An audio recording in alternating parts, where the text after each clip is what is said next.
Le Seigneur soit avec vous. Et avec votre esprit. Évangile de Jésus-Christ selon Saint Jean. Gloire à toi, Seigneur. En ce temps-là, Jésus disait à Nicodème, « Nul n'est monté au ciel, sinon celui qui est descendu du ciel, le Fils de l'homme.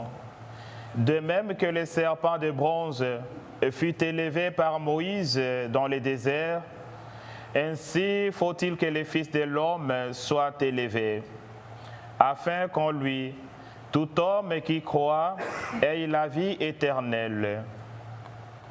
Car Dieu a tellement aimé le monde qu'il a donné son Fils unique, afin que quiconque croit en lui ne se perde pas, mais obtienne la vie éternelle.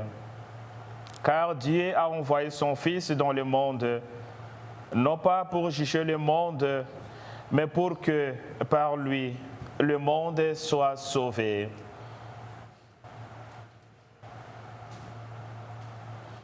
Acclamons la parole de Dieu. Louange à toi, Seigneur Jésus.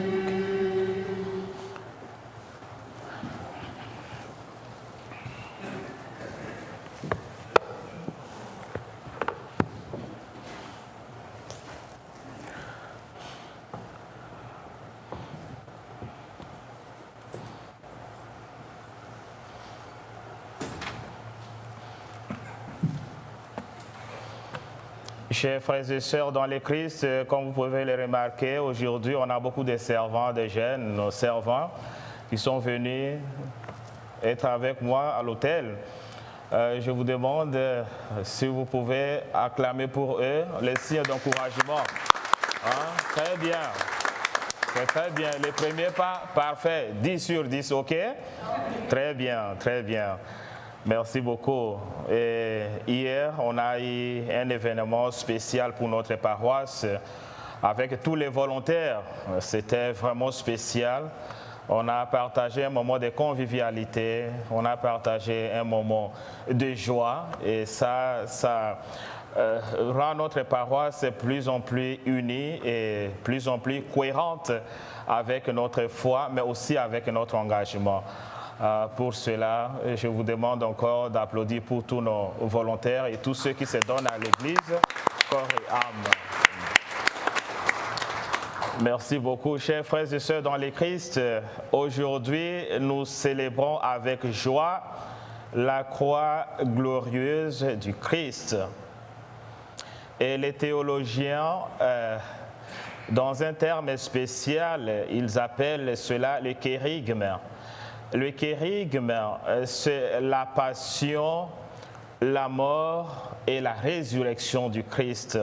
Ces mystères sont réunis dans la croix que nous célébrons aujourd'hui. Voilà pourquoi la croix en soi, quand on jette un coup d'œil, ça n'a rien de gloire. Quand vous voyez la croix, quelqu'un qui est crucifié, en train de souffrir, ça n'a rien de gloire. Mais quand nous disons la croix glorieuse du Christ, simplement parce que ça révèle la passion, la mort, mais aussi la résurrection du Christ. Et pourquoi cela? C'est à cause de son amour infini pour les hommes. Non seulement il donne sa vie pour ceux qu'il aime, mais il donne toute sa vie. Il donne toute sa vie. Ce sacrifice suprême de la croix. Et en donnant sa vie pour nous, comme la deuxième lecture le souligne, lui qui était de la condition divine, lui qui est Dieu, lui qui est fils de Dieu, lui qui a le même niveau que Dieu, n'a pas hésité de s'abaisser, de se rabaisser jusqu'à mourir sur la croix, tout simplement pour nous sauver. Voilà pourquoi il a été élevé au-dessus de tous. Il est devenu roi du ciel et de la terre, et c'est lui qui viendra juger les hommes Et ça, c'est très important de le reconnaître. La croix en soi n'est pas glorieux, mais la croix prend cette connotation parce que ça cache ces trois mystères, la passion, la mort et la résurrection du Christ. Et une grande leçon morale pour nous. Aujourd'hui, dans notre vie, nous devons intégrer cette dimension de la foi dans notre vie. Comme on dit, il n'a pas, tous les jours n'est pas dimanche. Nous avons le lundi, mardi, mercredi, jeudi, vendredi et samedi et dimanche. C'est-à-dire, les choses peuvent changer. Aujourd'hui, tout va bien, mais peut-être demain, non. Et ça fait partie de la croix. Ça fait partie de notre croix comme chrétiens. Et nous devons apprendre à porter cette croix avec courage, à porter cette croix avec Jésus. Avec Jésus, ça c'est très important. Et l'histoire même du peuple d'Israël est ponctuée par cela. Et la première lecture nous a révélé cela. Ils étaient dans l'esclavage en Égypte. Dieu a décidé de les extirper, de les sortir de l'Égypte pour la terre promise. Ils ont fait l'expérience, les premiers pas étaient joyeux. Ils ont expérimenté la présence de Dieu qui était au milieu de quand ils sont sortis de l'Égypte. Mais finalement, quand ils sont entrés dans le désert, ils ont commencé à expérimenter la croix. Ils ont commencé à expérimenter la souffrance et beaucoup ont laissé la voie du Seigneur. Beaucoup ont commencé à récriminer contre la volonté de Dieu dans les déserts. Simplement pour nous dire que la croix en soi n'est pas facile. Et la croix leur a permis justement d'entrer dans la terre promise. Parce que tous ceux qui étaient mordus par les serpents, en regardant la croix, ils avaient en eux la force, le courage, l'énergie de continuer les chemins. La croix symbolisait toujours la présence de Dieu au milieu de ce peuple. Et là, je m'en vais pour dire que chacun et chacune de nous a sa petite croix. Sa petite croix. Il ne faut pas penser que ma croix est plus grande que la tienne ou la tienne est plus grande que la mienne. Et là, je vais conclure par une petite histoire. Comme on dit toujours, Saint Pierre qui est là dans son trône, il reçoit deux individus, un homme et une femme.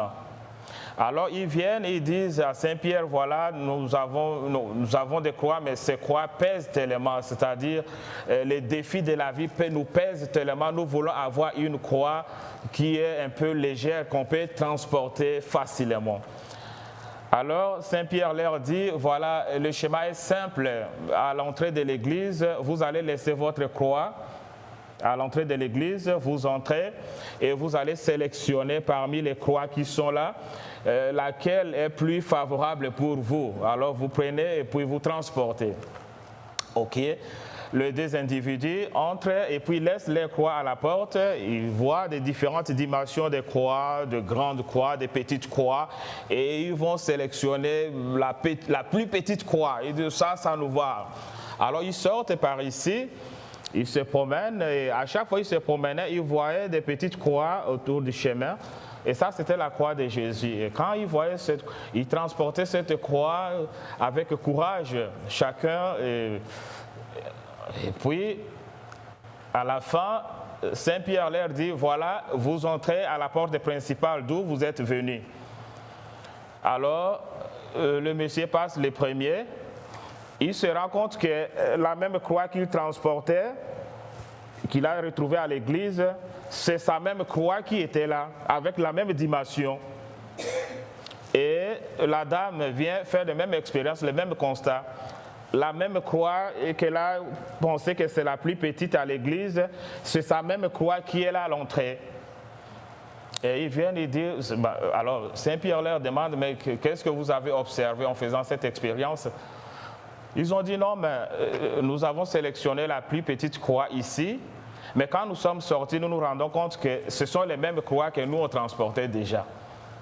Alors Saint Pierre leur dit voilà, il ne faut pas penser que votre croix est plus grande que les autres. Les défis de la vie, le défi de la vie est pour tous, pour tous. Nous ne sommes pas vaccinés contre la croix, contre les défis, contre la souffrance. Mais ce qui est intéressant, c'est de transporter notre croix avec courage, mais aussi en pensant à Jésus, en lui disant, Seigneur, j'ai des difficultés avec mes enfants, mais comment je peux faire pour les éduquer? Comment je peux faire pour ramener mes grands enfants à l'église, tout ça? Mais toi, tu connais cela et je te laisse cette croix. Mais je vais transporter cette croix avec toi. Et là, on pourra réussir. Qu'on ne soit pas naïf pour penser que ma croix est plus lourde que celle des autres. Ils ont peut-être la grande dimension des croix que celle que nous portons. Mais puisqu'ils portent leur croix avec Jésus, ils sont capables de les supporter. Nous allons demander aujourd'hui que le Seigneur nous accorde cette sagesse de porter notre croix de chaque jour avec courage, de ne pas penser que nous sommes seuls à la porter, mais Jésus est toujours à nos côtés pour nous réconforter, pour nous aider à aller jusqu'au bout. Puis c'est la Vierge Marie, notre Mère, qui a fait l'expérience de la croix, de la souffrance, mais aussi de la joie, nous aide, qu'elle intercède pour nous, pour que nous puissions être fermes dans notre foi jusqu'au bout.